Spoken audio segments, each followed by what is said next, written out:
अस्सलामुअलैकुम नाजरीन कराम, नई वीडियो में आपको खुश आमदीद कहते हैं। इस वक्त पाकिस्तानी सियासत में हर लम्हा सूरत हाल बदल रही है।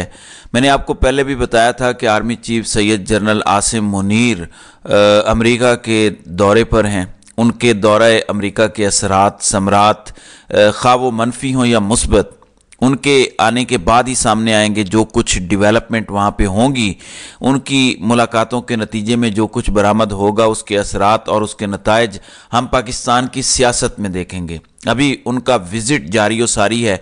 उनकी अमरीकी वज़ीर दिफा से मुलाकात हो चुकी है। वहाँ से उन्हें क्या मिलता है, पाकिस्तान को क्या मिलता है, ये तो कुछ दिनों के बाद पता चलेगा, क्योंकि हम फौरी तौर पर कोई नतीजा अखज़ नहीं कर सकते। वजह बड़ी सिंपल और सादा है कि अभी तक वहाँ पे मुलाकातें चल रही हैं और मुलाकातों के बाद जाहिर है सोर्स हमारे तो ऐसे नहीं हैं कि इन दोनों की मुलाकातों की कुछ खबरें आपके सामने रख सकें, लेकिन आने वाले दिनों में बहुत सारी चीज़ें सामने आएंगी। जब ये विज़िट ख़त्म होगा तो फिर ऑफ द रिकॉर्ड जो सेशंस होंगे, उन सेशंस में ये सारी बातें सामने आएंगी। बहरहाल आज के दिन तक क्रूशल स्टेजेस आ चुकी हैं। इलेक्शन का अमल जो है वो रोक दिया गया है। 8 फरवरी को जो इलेक्शन होना था उसका अमल रोका गया है। दूसरी जानिब हम सुनते थे कि जब मुश्किल वक्त आता है या बुरहानी कैफियत होती है तो अगर लोग कहीं पे हों, यानी जो ऑफिसर्स हैं वो वापस आ जाते हैं। लेकिन ये सूरत हाल तब थी जब इमरान खान की हुकूमत गिरानी थी। उस वक़्त पाकिस्तान की सुप्रीम कोर्ट रात 12 बजे भी लग जाती थी, हाई कोर्ट्स रात को बिला वजह खुल जाती थी और पूछा जाता था कि किसने खुलवाई हैं, क्यों खोली हैं, तो इस सवाल का जवाब किसी के पास नहीं होता था। अब जब मुल्क में इलेक्शन मामले पर बादल छाए हुए हैं कि क्या इलेक्शन होंगे नहीं होंगे, इलेक्शन की क्या सूरत हाल है, तो मालूम ये पड़ रहा है कि काजी फायज ईसा तो गए।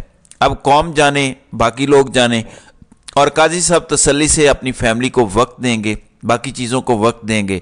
अब खबर क्या है? खबर यह है कि आइंदा तकरीबन 2 हफ्तों के लिए नए चीफ जस्टिस आ रहे हैं। जाहिर है जब चीफ जस्टिस कहीं जाते हैं तो जो मोस्ट सीनियर जज होता है वो चीफ जस्टिस की जिम्मेदारी संभालता है, बेशक वो कायम मकाम ही हो। तो एक लिहाज से उनके अपने दोस्त ही आ रहे हैं, सरदार तारिक मसूद। उनके मुतालिक कहा जा रहा है कि वो कायम मकाम चीफ जस्टिस होंगे और काजी फायज ईसा सर्दियों की छुट्टियों पर जा रहे हैं और आइंदा हफ्ते बताया गया है कि वो बैरून मुल्क चले जाएंगे और तकरीबन 2 हफ्ते सर्दी की छुट्टियां गुजारेंगे।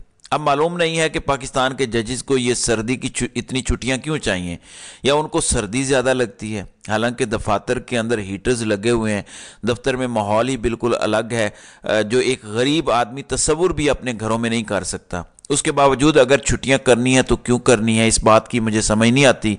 बाकी कहने को वो कहते हैं कि छोड़ दें इन चीज़ों को, आप इंडिया का हवाला ना दें, अंग्रेज़ों का भी हवाला न दें। अब मालूम नहीं है कि काजी फायज ईसा ये छुट्टियां करते क्यों हैं या इन छुट्टियों का चक्कर क्या है। तो फिलहाल तब्दीली हो रही है, काजी फायज ईसा नहीं होंगे। अब ये जो इलेक्शन वाला तमाशा लगा हुआ है, इस इलेक्शन के तमाशे का करना क्या है, इस बारे में किसी को इल्म नहीं है। पाकिस्तान तहरीक इंसाफ ये कह रही है कि हमारी वजह से आप ये बहाना ना बनाएं कि इलेक्शन डिले हो रहा है, हम दरख्वास्त भी वापस ले लेते हैं। काजी फायज ईसा आज खुद नोटिस लें, ये कोई इतना बड़ा मामला नहीं है। लेकिन लगता है कि काजी साहब तो फिलहाल जा रहे हैं और उनके बाद जाने के क्या होगा कुछ पता नहीं है। इलेक्शन वाले अमल के हवाले से जब वो 2 हफ्ते बाद आएंगे तो बहुत कुछ हो चुका होगा, तब शायद देर भी हो चुकी होगी। पहले तो नाज़रीन इकराम ये होता था कि अगर कोई ऐसी सूरत हाल होती थी, कोई अगर आला मनसब पर बैठी शख्सियत छुट्टियों पर होती भी थी तो वो छुट्टियां मनसूख करके वापस आ जाती थी। अब मालूम नहीं कि काजी साहब का अचानक जाने का प्रोग्राम क्यों है और क्या वो छुट्टियां मनसूख करके आएंगे और फिर वो पूरे का पूरा जो उनका PR का ग्रुप है वो वाह करेगा कि देखो काजी साहब ने मुल्क कौम के लिए अपनी छुट्टियाँ मनसूख कर दी हैं, वो वापस आ गए हैं। हालांकि ये छुट्टियाँ ज़रूरी नहीं है, कोई स्कूल के बच्चे तो नहीं है कि उनको ठंड ज़्यादा लगती है तो छुट्टियां दे दी जाएं। वो सुप्रीम कोर्ट के जज हैं और पाकिस्तान के चीफ जस्टिस के आला तरीन मनसब पर बैठे हुए हैं। दूसरी जानिब इमरान खान की भी बिलाखिर जमानत की दरख्वास्त मुकर्रर हो गई है। गो के जुल्करनैन कहते हैं कि आप साइफर को रिपोर्ट नहीं कर सकते, तो क्या इसको अब सिफर केस कहा जाए आइंदा के लिए? इन्होंने पाबंदी लगा दी और कहा है कि अगर आपने रिपोर्ट किया, इस पर बात की, तो आप पर भी ऑफिशियल सीक्रेट एक्ट लगा देंगे। अब मालूम नहीं है ऑफिशियल सीक्रेट एक्ट लगाना क्या है। आजम खान के बयान पर लगाना है जिसमें टीवी पे बैठ के क्या कुछ इन्होंने नहीं चलाया, یہ ساری چیزیں اپنی جگہ ہیں۔ اب عمران خان کا کیس اگر اسلام آباد ہائی کورٹ کے اندر ہو تو ہم ایک طویل عرصے سے دیکھتے آ رہے ہیں کہ اس میں جسٹس عامر فاروق ضرور ہوتے ہیں، گو ایک حالیہ کیس ایسا ہے جس میں شاید وہ نہ ہو، جبکہ سپریم کورٹ میں جب کیس لگتا ہے تو اس میں جسٹس سردار طارق مسعود ضرور ہوتے ہیں، ان کے پاس ہی عمران خان کا کیس جاتا ہے۔ اب 22 دسمبر کو عمران خان کی درخواست ضمانت پر 3 رکنی بینچ سپریم کورٹ کا بیٹھے گا۔ اس میں ایک تو جسٹس سردار طارق منصور، پھر سید منصور علی شاہ اور جسٹس اطہر من اللہ اس بینچ میں شامل ہیں۔ اب سوالات بڑے بنیادی ہیں کہ کیا عمران خان کو ضمانت ملنی چاہیے کہ نہیں ملنی چاہیے۔ پھر جسٹس عامر فاروق نے ضمانت کو لے کے ایک میرٹ پر جو ڈسکشن کی ہوئی ہے، کیا سپریم کورٹ اس پر کوئی آبزرویشن دے گی؟ پھر کیونکہ سپریم کورٹ کے سامنے یہ تو نہیں ہے کہ سائفر معاملہ ان کیمرہ ہونا چاہیے یا نہیں ہونا چاہیے، لیکن بہرحال یہ بحث بھی وہاں پر ہوگی۔ اب امید یہی ہے کہ اس پر بھی سپریم کورٹ کوئی آبزرویشن دے گی۔ ظاہر ہے سائفر کیس کی رپورٹ کرنا تو جرائم میں شامل نہیں ہے۔ آج کے دور میں جب لوگوں کو اپنی لیڈرشپ کے بارے میں A to Z پتہ کرنے کی خواہش ہوتی ہے، پاکستان کے اندر سخت سے سخت پابندیاں لگائی جا رہی ہیں تاکہ لوگوں تک اصل حقائق نہ پہنچ سکیں۔ ان کا باتوں کو چھپانا ہی ان کی بددیانتی کو ظاہر کرتا ہے، اور بقول جاوید ہاشمی لوگوں کو اس سے فرق نہیں پڑتا، لوگ سننا بھی نہیں چاہتے، لوگ صرف اور صرف عمران خان کے بارے میں جاننا چاہتے ہیں۔ اس کے علاوہ آپ جو بھی کرنا چاہتے ہیں آپ کو کوئی روک نہیں سکتا، لیکن بہرحال آپ کے کیے ہوئے کرتوتوں پر کوئی تھوکتا بھی نہیں ہے۔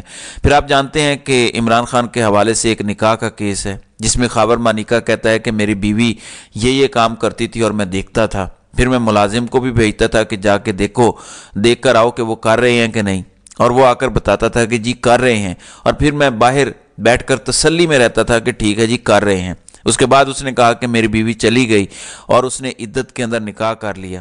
اب وہ کیس چل رہا ہے اور عدالت نے اس کو قابل سماعت قرار دے دیا ہے۔ اب مجسٹریٹ قدرت اللہ انہوں نے ایک نیا حکم جاری کیا، ویسے اس پر ہنسی آتی ہے۔ وہ حکم یہ ہے کہ اڈیالہ جیل حکام 18 دسمبر کو عمران خان کو عدالت میں پیش کریں۔ قدرت اللہ نے نکاح کیس میں تحریری حکم جاری کر دیا۔ اب ناظرین اکرام، پوچھا یہ جانا چاہیے کہ اسلام آباد کے جوڈیشل میجسٹریٹ قدرت اللہ صاحب ہیں، کیا یہ الیکشن کمیشن سے بڑے ہیں؟ کیا یہ سائفر کیس کے جج سے بڑے ہیں؟ اگر انہوں نے الیکشن کمیشن میں پیش نہیں کیا، انہوں نے سائفر کی عدالت کے اندر پیش نہیں کیا، تو کیا قدرت اللہ صاحب کو لگتا ہے کہ عمران خان کو ان کی عدالت میں پیش کیا جائے گا؟ سوال ہی پیدا نہیں ہوتا۔ ہاں یہ ضرور ہے، آپ کو پتہ ہی ہے، اب جہاں باقی کیسز کا ٹرائل، جیل میں ٹرائل ہو رہا ہے، آپ تیاری پکڑ لیں، اگلے چند دنوں کے اندر شاید یہ خبر بھی آیا کرے گی کہ نکاح کیس کے اندر مانیکا اور باقی سارے اڈیالہ جیل پہنچ گئے ہیں عمران خان کا ٹرائل کرنے کے لیے۔ اب ایک خبر جاتے جاتے میں آپ کو IMF کے حوالے سے دینا چاہتا ہوں۔ آپ جانتے ہیں کہ پاکستان اور IMF کا بھی سٹینڈ بائی ایگریمنٹ ہونا ابھی باقی ہے، تو شہباز رانا کی خبر یہ ہے کہ IMF نے کہا ہے کہ جو سیلریز پرسن ہیں ان پر پاکستان مزید ٹیکس لگائے، اور جو سیلریز ہیں اس وقت مجموعی طور پر جو 7 ہیں ان 7 کو کم کر کے 4 کر دیا جائے۔ اگر یہ ہو گیا تو پاکستان کا غریب طبقہ اور پاکستان کا تنخواہ دار طبقہ جو آلریڈی بہت زیادہ پسا ہوا ہے وہ مزید پسنے کی تیاری کر لے۔ تو ناظرین کرام، آپ کی اس ویڈیو کے حوالے سے کیا رائے ہے؟ آپ اپنی رائے کا اظہار کامنٹ سیکشن میں ضرور کیجیے گا۔